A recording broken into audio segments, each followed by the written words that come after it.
नमस्कार, मी बाबा बेलापूरकर. आपण पाहत आहात एकजूट महाराष्ट्र न्यूज. शेवगाव तालुक्यातील लोळेगाव येथे लोळेगाव ग्रामपंचायतच्या वतीने सामाजिक कार्यकर्ते गोरक्ष मधुकर नवघरे यांची महात्मा गांधी तंटामुक्ती अध्यक्षपदी निवड करण्यात आली. शेवगाव तालुक्यातील लोळेगाव येथे लोळेगाव ग्रामपंचायतच्या विद्यमान सरपंच सौ सुनीता भानुदास काळे यांच्या नेतृत्वाखाली महात्मा गांधी तंटामुक्तीच्या अध्यक्षपदी सामाजिक कार्यकर्ते गोरक्ष मधुकर नवघरे यांची सर्वानुमते अध्यक्षपदी निवड करण्यात आली. यावेळी लोळेगाव ग्रामपंचायतचे लोकनियुक्त सरपंच सौ सुनीता भानुदास काळे तसेच माजी सरपंच भानुदास नारायण काळे, सामाजिक व राजकीय कार्यकर्ते गोकुळ पठाडे यांनी गोरक्ष नवघरे यांना पुढील कार्यास शुभेच्छा दिल्या. या प्रसंगी या कार्यक्रमास सर्वश्री स्वामी महाराज काटकर, दादासाहेब काळे, गणेश ठुबे, भाऊ ठुबे, सुधीर काळे, संदीप देवडे, ऋषिकेश काळे, राजू पठाडे, शंकर शिनगारे, नवनाथ नवघरे, भाऊराव ठुबे, सोनेबापू देवडे, तुकाराम ठुबे, अविनाश काते, अशोक काते, पांडुरंग काते, कैलास काते आदी असंख्य ग्रामस्थ उपस्थित होते.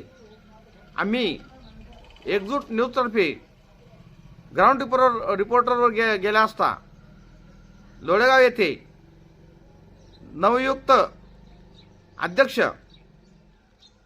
गोरक्ष मधुकर नवघरे यांची भेट घेतली आणि छोटेखानी मुलाखत घेऊन आम्ही तुमच्यापुढे ती सादर करत आहोत.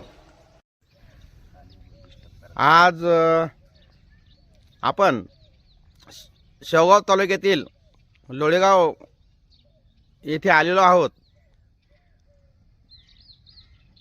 एकजूट महाराष्ट्र न्यूज ग्राउंड रिपोर्टवरती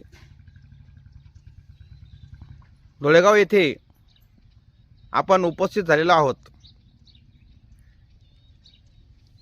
लोळेगाव हे छोट्या लोकवस्तीचं गाव आहे आणि त्याच्यामध्ये विविध जाती धर्माचे लोक राहतात आणि या गावामध्ये तालुका लेवलवरती विविध सामाजिक कार्यामध्ये आणि राजकीय कार्यामध्ये इथल्या व्यक्ती या कार्यरत आहे आणि आपला ठसा उमटत असतात. या गावामध्ये सामाजिक प्रश्नामध्ये हिरिरीने भाग घेणारे गोकुळ पठाडे असो, भानुदास पाटील सरपंच असो, सुधीर काळे असो किंवा आमचे पत्रकार मित्र ऋषिकेश काळे असो, हे सगळे या गावामध्ये वास करून तालुका लेवलवरती आपला ठसा सामाजिक आणि राजकीय कार्यामध्ये उमटत असतात. त्याचप्रमाणे मारुती मंदिराचं भजनी मंडळ भैरू काळे यांच्या नेतृत्वाखाली कार्यरत आहे. तसंच आज जे आपल्यासमोर जे व्यक्तिमत्व बसलेलं आहे त्यांचं नाव आहे गोरख मधुकर नवघरे. हे विविध प्रश्नांच्या प्रती जागृत राहून सामाजिक कार्यामध्ये अग्रेसर असतात. लोळेगावचं काही काम असो किंवा तालुका लेवलवर शेवगावच्या लेवलवर काही काम असो, ते हिरिरीने भाग घेऊन विविध समस्यांची सोडवणूक करत असतात आणि म्हणून त्यांची दखल म्हणून आज आपण इथे लोळेगाव इथे दाखल झालेलो आहोत. नमस्कार. नमस्कार. आपली लोळेगाव ग्रामपंचायत मार्फत आणि शासनामार्फत महात्मा गांधी तंटामुक्ती अध्यक्षपदी निवड झालेली आहे. त्याबद्दल तुमचं मी सर्वप्रथम एकजूट महाराष्ट्र न्यूज तर्फे स्वागत करतो. आपण विविध प्रश्नांच्या प्रती जागृत असतात, सामाजिक कामामध्ये भाग घेतात, राजकीय सामाजिक कार्यकर्ते म्हणून आपली शेवगाव तालुक्यामध्ये ओळख आहे आणि शहरामध्ये पण ओळख आहे. म्हणून त्या कामाची पावती म्हणून तुम्हाला आज गावाचे जे प्रथम नागरिक आहे सरपंच यांनी तुमच्यावर ही जबाबदारी टाकली आहे आणि गावाने सुद्धा जबाबदारी टाकली आहे. तर आपणास याविषयी काय वाटतं बरं? आपण काय काय काम करणार आहात? आज लोळेगावमध्ये अतिशय छोटंसं गाव आहे आपलं, आणि या गावची एक महात्मा गांधी तंटामुक्ती अध्यक्ष म्हणून गावचे सरपंच सुनीता भानुदास पाटील काळे आणि त्यांचे सहकारी आणि गावकरी यांनी माझ्यावर अतिशय मोठी जबाबदारी टाकलेली आहे. आणि ही जबाबदारी यशस्वीरित्या मी पार पाडण्याचा प्रयत्न करणार आहे. गावातील काही तंटे असतील, कोणाचे बांधावरून असेल, कोणाचे घरगुती तंटे असतील, काही महिलावर होणारे अत्याचार असतील, अन्याय असतील, आणि काही गुंड प्रवृत्तीचे जे लोक असतील, काही अन्याय करत असेल विनाकारण, तर यांना आपण थोडासा आळा बसण्याचा प्रयत्न करणार आहे. थोडक्यात सांगायचं म्हणजे गावातील तंटे वाद असतील, पोलीस स्टेशनपर्यंत न जाऊ देता आपण गावचे सरपंच, गावकरी सर्वांना समाविष्ट करून हे गावातील वाद, मग बांधावरील वाद असतील, असे विविध प्रकारचे वाद असतील, तर आपण शेवगाव पोलीस स्टेशनला न जाऊ देता हे गावातली गावात सोडवण्याचा मी निश्चितपणे प्रयत्न करीन.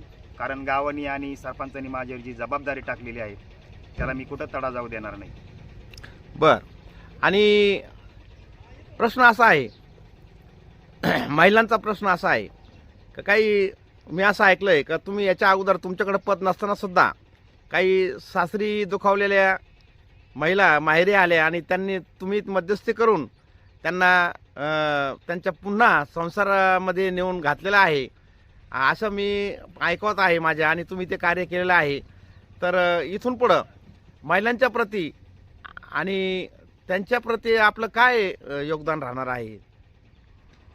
सर्वप्रथम गावातील महिला सुरक्षित कशा राहतील, महिलावर कुठं अन्याय झाला किंवा काही अत्याचार झाला किंवा सासरी काही वाद झाला आणि हे जर माझ्या कानापर्यंत आलं तर मी महिलेला न्याय देण्याचा निश्चित प्रयत्न करणार आहे.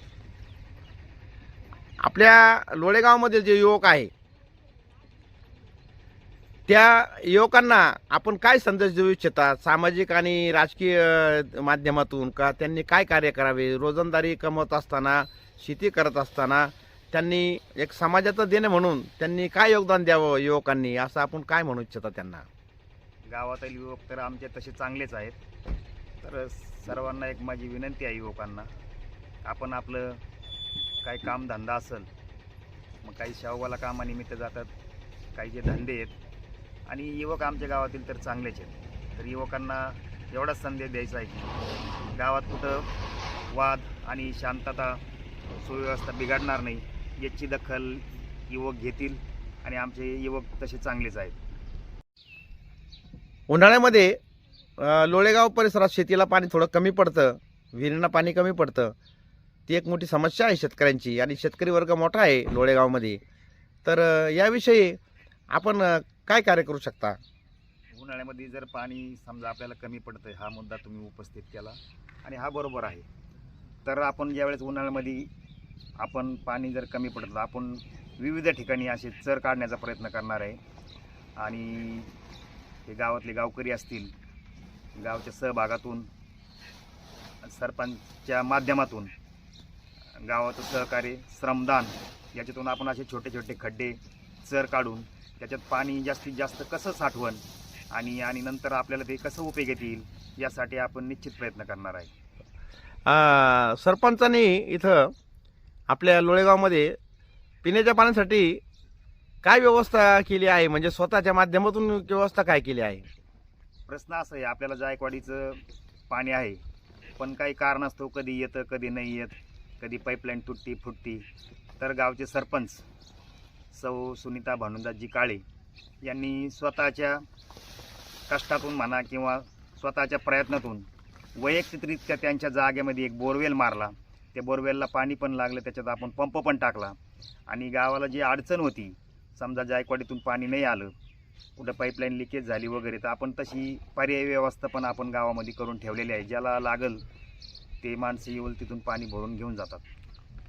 एकजूट महाराष्ट्र न्यूजला आपण जो तुमचा अमूल्य वेळ दिला त्याबद्दल तुमचे आम्ही धन्यवाद मानतो. नमस्कार. नमस्कार.